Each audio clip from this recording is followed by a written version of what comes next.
Coming up on our newscast, Korea's Constitutional Court decides to get rid of the country's controversial adultery law as it infringes on an individual's privacy. The Park Geun-hye administration's economic policies were questioned on the second day of a parliamentary interpellation session. In the hot seat were the new prime minister and the leaders of the economy-related ministries. Over in the U.S., 3 New Yorkers were arrested while attempting to join and support Islamic State militants, while Korea seems set to make efforts to prevent another of its citizens from illegally crossing into Syria after a teenager joined the group there. Stay with us for these stories and more.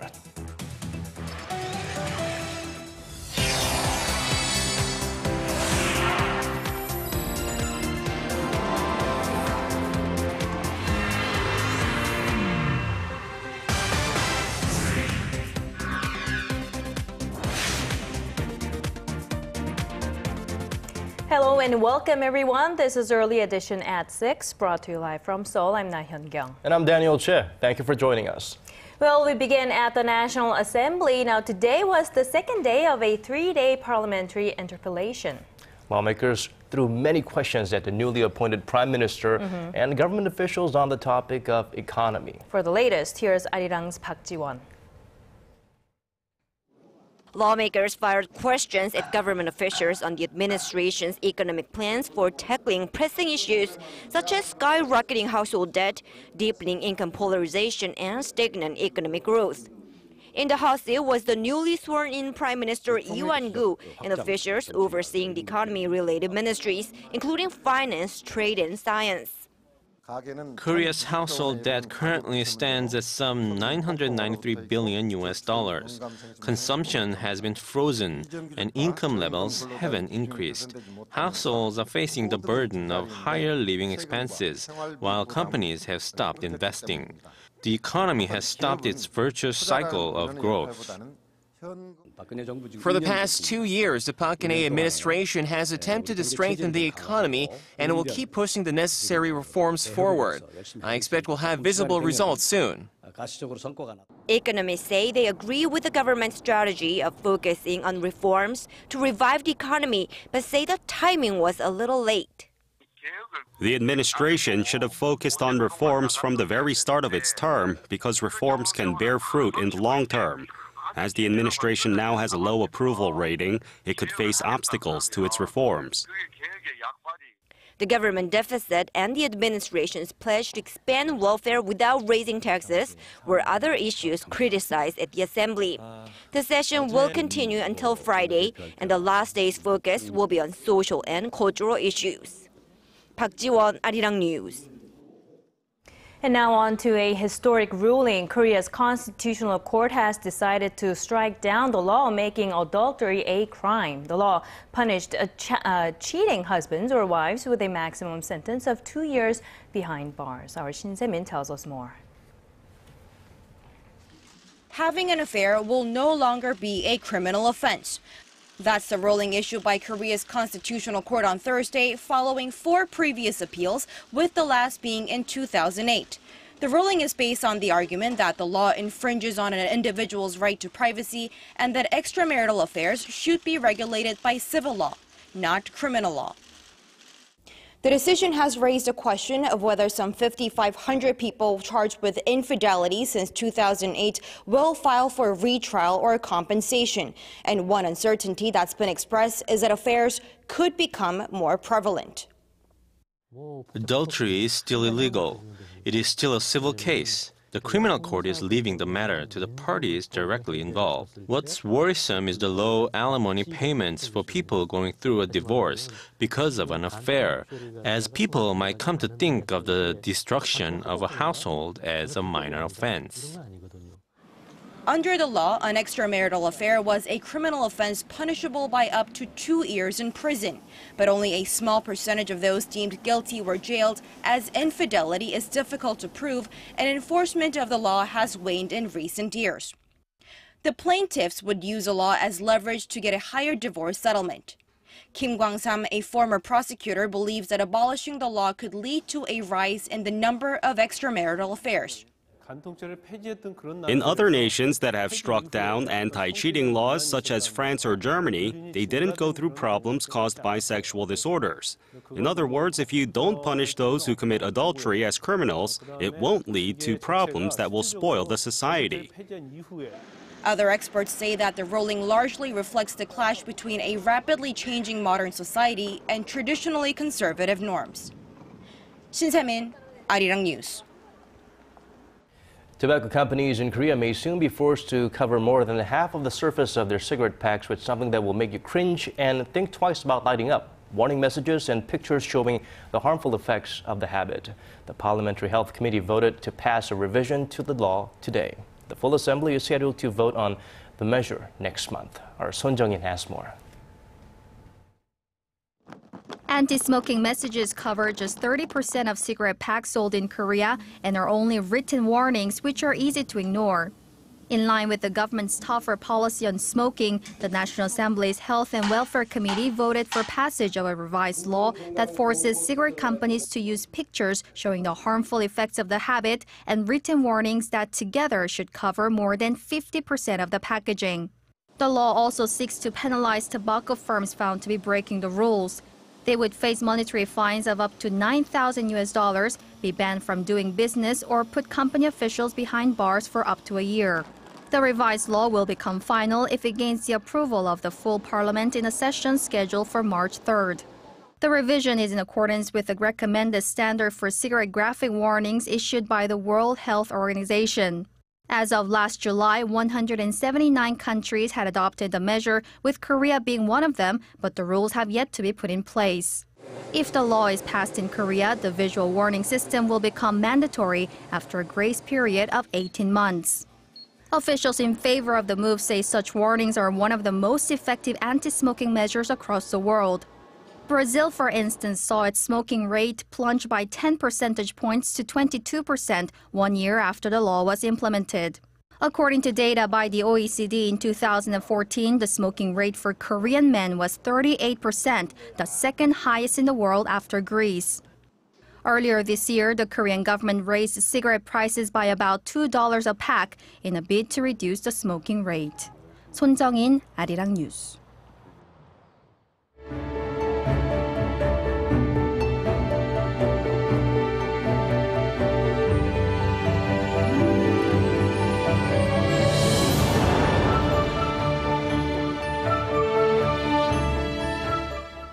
We continue our three-part series on what's ahead for President Park's third year in office. Today, we are going to focus on the economy. That's right. Arirang's Hwang Ji-hye takes a look at the Park administration's economic successes so far and the challenges that lie ahead.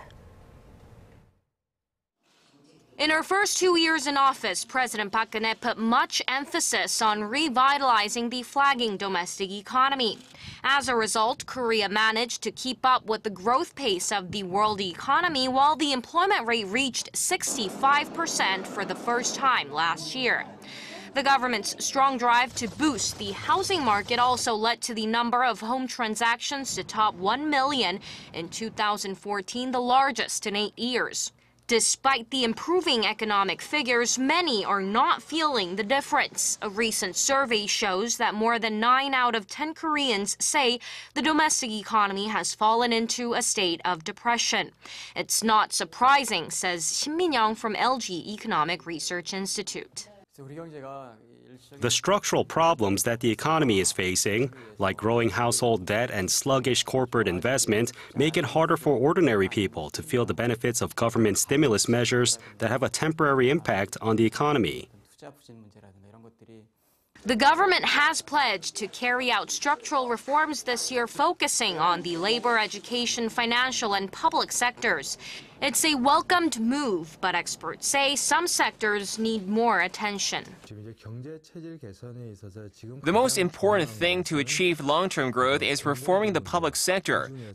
To be specific, reforms in the public servants' pension program should take place early this year so that it won't hurt the country's fiscal health. They add that it's also critical to resolve the divide between regular and non-regular workers in order to increase flexibility in the labor market. And to push through such structural reforms, the Syria experts say that the government should ensure the related parties have a full understanding of their importance. Hwang Ji-hye, Arirang News. And tomorrow we will have our last part of the series about how she's evaluated on the foreign affairs front, so don't forget to tune in.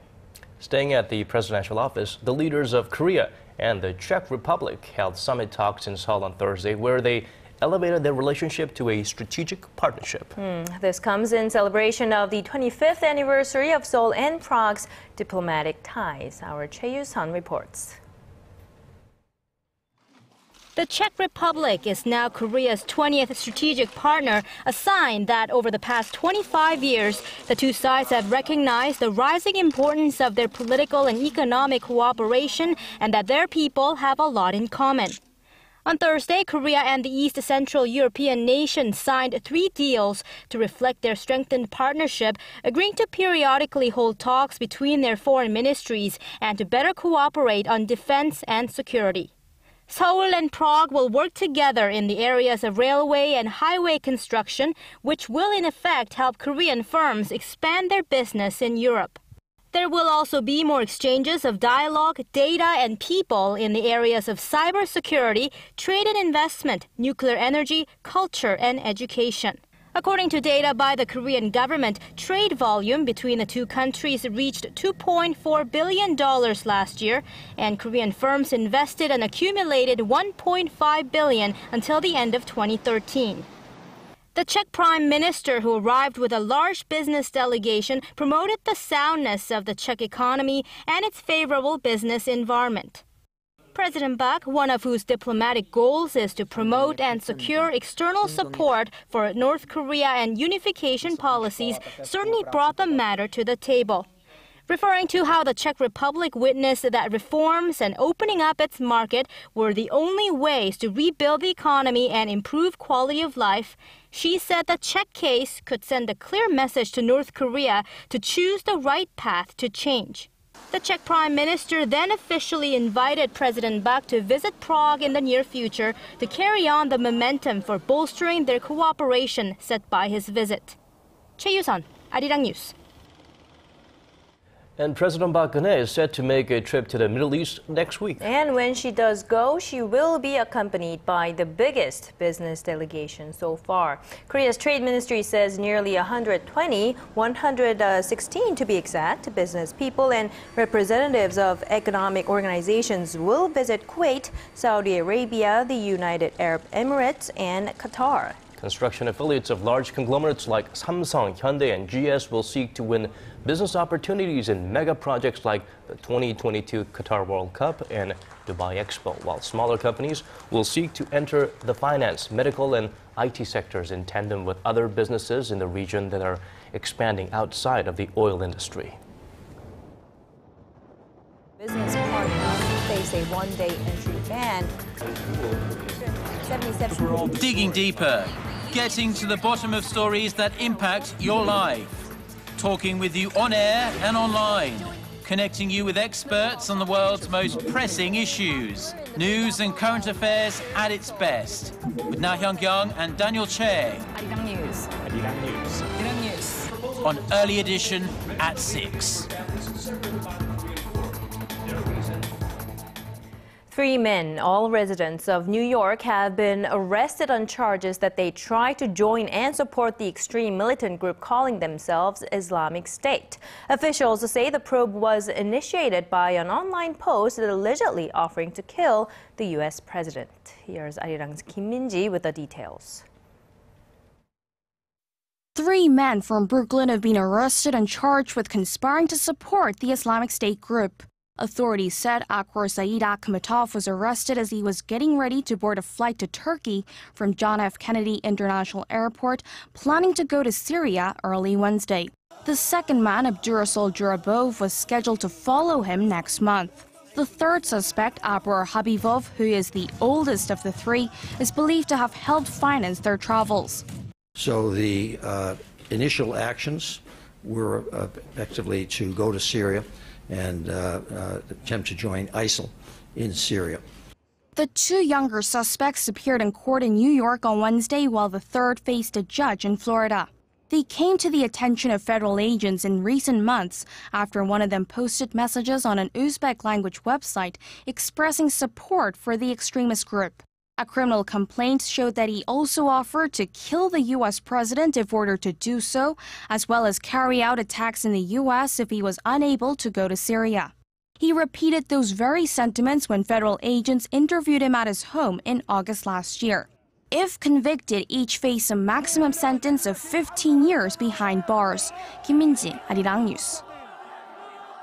And following reports of a Korean teenager joining IS, Korea is planning to send officials to countries bordering Syria as early as next month. Their aim is to prevent Korean nationals illegally entering the country with the possibility of joining the extremist group. For more, here's Arirang's Connie Kim.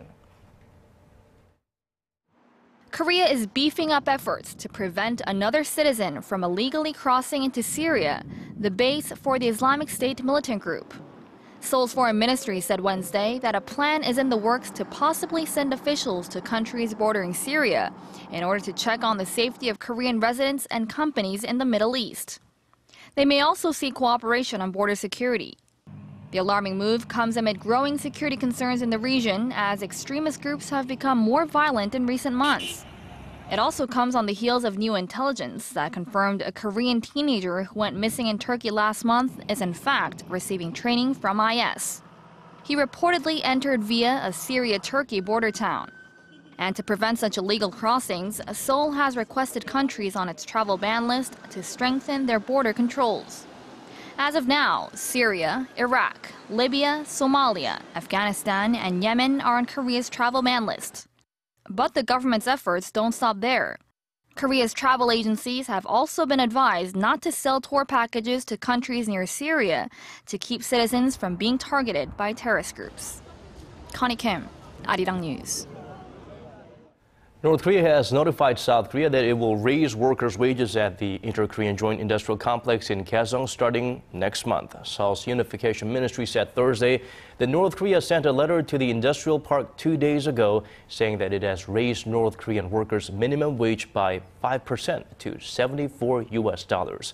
It also said this is part of a previous letter sent by Pyongyang last December that read North Korea had revised an agreement on the Kaesong workers. Opened in 2004, Kaesong Industrial Complex is a symbol of inter-Korean economic cooperation. China is Korea's biggest trading partner, but there's been one Korean item, a very symbolic one for that matter, that wasn't easily allowed into the world's second biggest market. Our Song Ji-sun tells us what that item is and what kind of changes could come. China's Health Commission has announced that it will revise regulations applied to salted or pickled vegetable imports. Previously, the rules only allowed fewer than 30 E. coli counts per 100 grams, but it will now allow a count of up to 8,000 E. coli counts. Kimchi, Korea's fermented dish, rich in lactic acid bacteria, could not meet the old regulation, but it will be acceptable under the new rules. The only kimchi allowed to enter the Chinese market until now were fried or sautéed varieties, processes which sterilize the bacteria. Over the past couple of years, Seoul has been demanding Beijing set up a separate guideline for the kimchi or ease the standard applied to fermented food. In the meantime, Chinese kimchi imports to Korea surged to over $70 million in 2013, with an annual average of 200,000 tons used by large restaurants and catering services. While most kimchi factories in China are run by Koreans, Chinese kimchi is quickly taking over Korean tables as it is 5 times cheaper than Korean-produced kimchi. The Korean staple is classified as an extremely sensitive item in the recently agreed free trade deal between Seoul and Beijing. Its current 20% tariff will be reduced to 18% with the pact, further eroding the price competition between the Korean and Chinese produce. Song Ji-sun, Arirang News. Almost 1 in 3 people across the world now own a smartphone. According to a recent report by U.S. researcher Strategy Analytics, the number of smartphone users exceeds 2 billion for the first time last year. That's 37% more than in 2013, and the number is still rising, with more than 2.5 billion expected to be using the devices by the end of the year. Strategy Analytics says the smartphone has become one of the most commonly used electronic devices in history and is becoming a hub for people in their daily lives. 2 billion people, that's a number that you can't ignore. And with that number, no wonder global tech giants are racing to develop their own mobile payment services. One in the race is Google, which is said to be planning on announcing a new payment method called Android Pay this spring. Our Kim Ji-yeon has this story. Gone are the days of paying for things with cash or plastic. Your smartphone will soon pay for whatever you need. Google is reportedly going to announce a new payment method called Android Pay in May to boost its Google Wallet platform. Android Pay is expected to allow users to upload their credit or debit card information to the app for single tap transactions. Ars Technica reports this will make it easier for third-party apps to use the near-field communication chip that's installed on Android phones. This is Google's latest attempt to rival Apple Pay, launched last October equipped with fingerprint verification technology. Instead of punching in a PIN number, users press the iPhone home button while placing the device on a reader. To develop a similar contactless payment method, Google acquired SoftCard, a mobile payment app jointly created by major U.S. wireless carriers AT&T, Verizon Wireless, and T-Mobile USA. With the acquisition, Android phones sold by the three wireless carriers will pre-install the Google mobile payment system starting later this year. The U.S. search giant is expected to make the installation of the app mandatory for all Android phones sold in the U.S., a move that's sure to annoy Samsung Electronics, which is pushing for its own mobile payment service. The Korean tech giant is expected to feature what's tentatively being called Samsung Pay on its upcoming Galaxy S6 smartphone next month. The company's vice chairman Lee Jae-yong met recently with Peter Phil, the co-founder of the online money transfer company PayPal. Although the meeting was disclosed, various reports say the two discussed the Korean tech giant strategy and financial technology. Their meeting comes a week after Samsung Electronics acquired LuPay, a U.S.-based mobile payments technology startup, indicating its own ambitions in the realm of contactless payments. U.S.-based market tracker Forrester researcher estimates that the global mobile payment market will grow $200 billion annually to more than $900 billion in 2017. Kim Ji-yeon, Arirang News.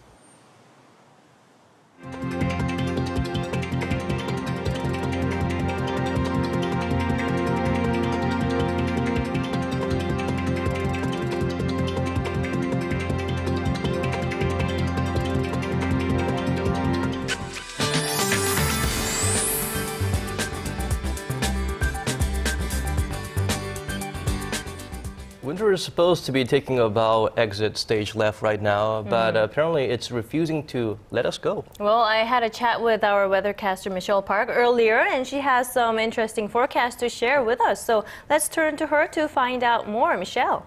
Hi guys, when it comes to spring flowers, forsythias, also known as kenari, come to mind here in Korea. We're expecting them to bloom earlier than the usual, and this is because we had mild conditions this month and we are expecting readings a few degrees warmer in March as well. Now the first flower will come out on Jeju Island, while Seoul will see them near the end of March, and 2 weeks later from then you'll see the full peak of the spring flowers. Now with that in mind, let's have a look at the conditions for the rest of the week. Cold conditions are expected until tomorrow morning, with temperatures way under seasonal average, but fortunately, the cold is expected to recover by this weekend, and also rain or snow is in the forecast on Sunday morning. Now to our readings for tomorrow. So we'll start off the Friday morning at -5 and gets up to 3 in the afternoon, while Daegu and Busan will top to 5 and 7 degrees. Moving over to other regions, Jeju Island gets up to 5 as well. Dokdo hits 1, while Mangkeungang will be sunny at -5 degrees. That's all for now, Michelle Park, and I hope you have a wonderful evening. Thank you for that, Michelle. That brings us to the end of our newscast. Thank you for staying with us. To our viewers in different time zones, have a wonderful day. This has been Daniel Chen. And I'm Laah Hyun-kyung. To our viewers in Korea, have a great rest of the evening. We'll be back at the same time tomorrow. Goodbye for now.